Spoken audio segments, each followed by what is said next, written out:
Our next guy has done it one time before, two times, I don't know, a couple times before. Mr. Danny, are you here? Spencer, Danny.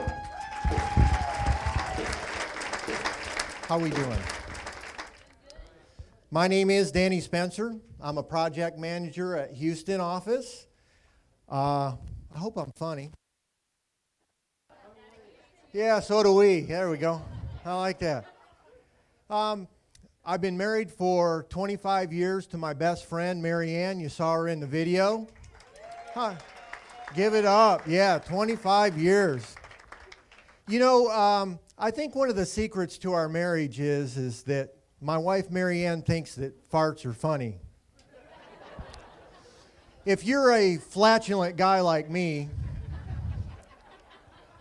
and you have all these really bizarre sounds coming from your ass all the time, it pays off that your wife thinks it's funny. I can be in the back of the house, and she'll be all way on the other end, and I'm watching TV or something and just kind of roll over a little bit and rip one off. Hear this giggle come from way back in the back of the house. It's like, I still got it. Yeah.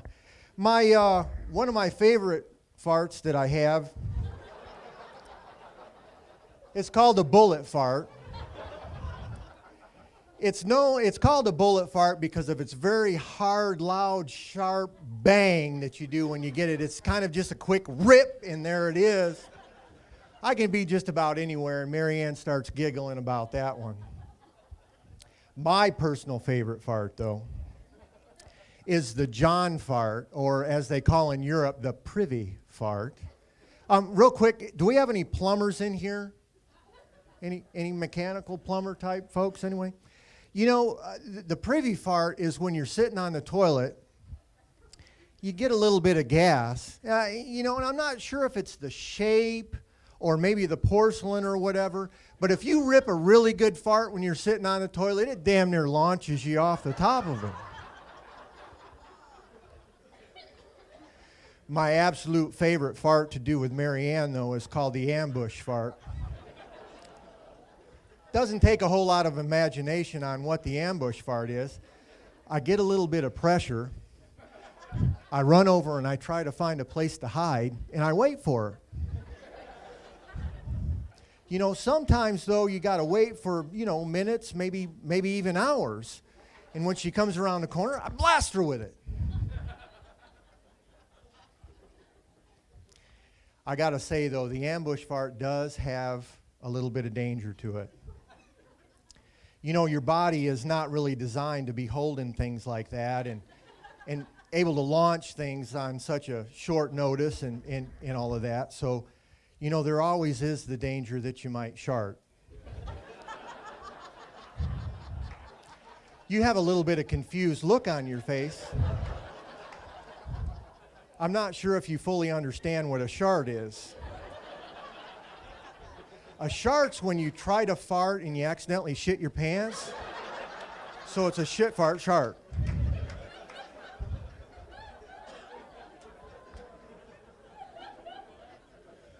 Guys, you know what I'm talking about.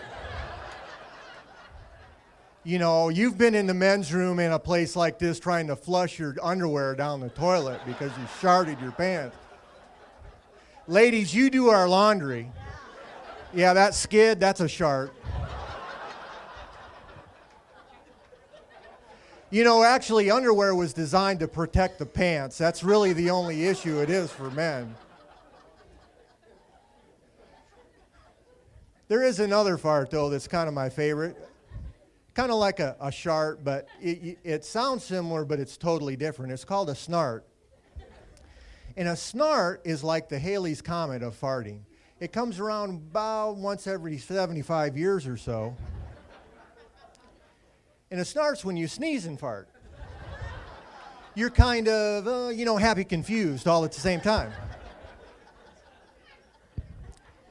I actually, one time, I sneezed, farted, belched, and peed a little bit.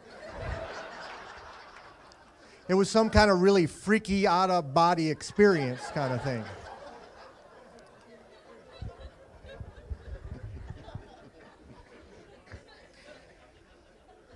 By show of hand or round of applause, who's parents out here? Come on, give it up. Kids, we gotta love kids. I have a son, his name's Josh, he's 16 years old. Also by round of applause, anybody like jacking with their kids as much as I do? Woo!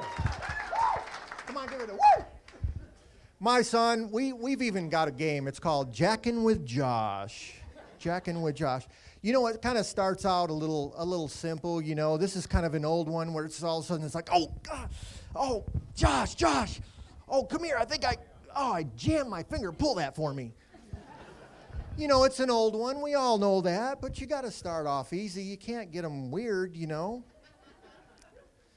Well, my son Josh, he went to an acting camp a couple years ago and got a girlfriend there. And, you know, we would talk about it. I'd pick him up from acting camp, and we'd talk about it kind of daily and how everything was going. And just one day out of the blue, he said, Dad, I got a question. Can you help me out with this?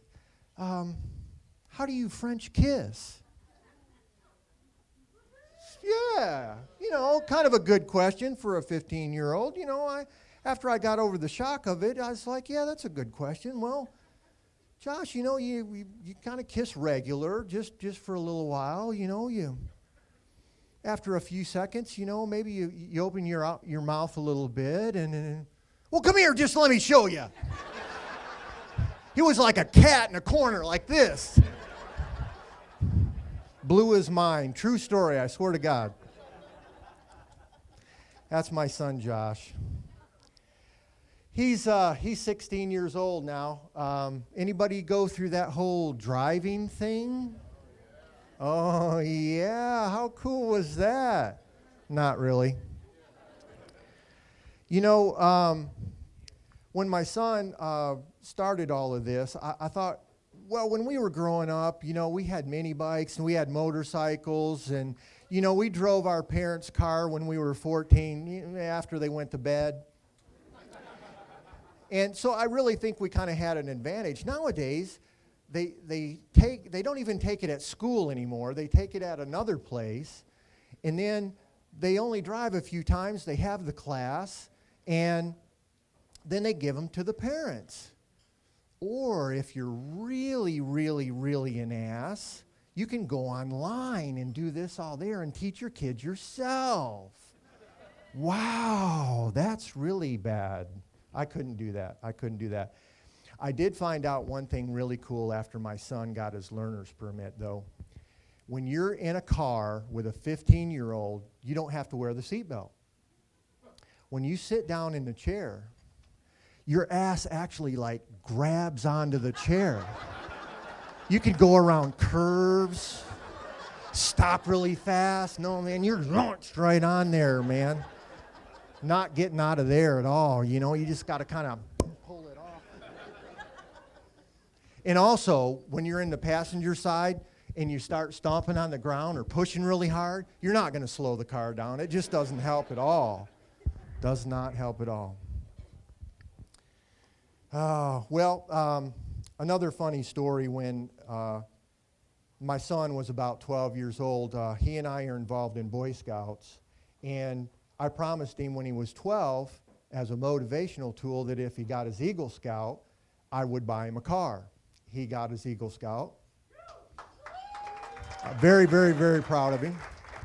So we went out shopping for cars. I was looking at all these little economy cars and things like that, and what about that one over there? Yeah, no, not really.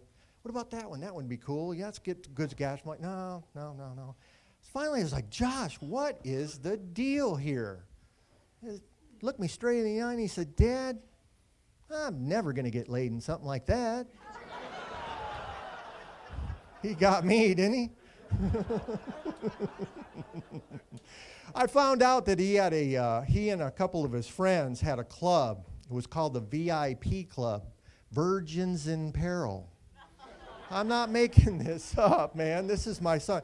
You know, I'm not a comedian. I just have funny things happen in my life, and I write them down. So anyway, my son Josh, he's actually trying to kind of sort of rethinking this whole sex and women and everything. And he's actually finally convinced himself that there's no such thing as a vagina. Let me explain.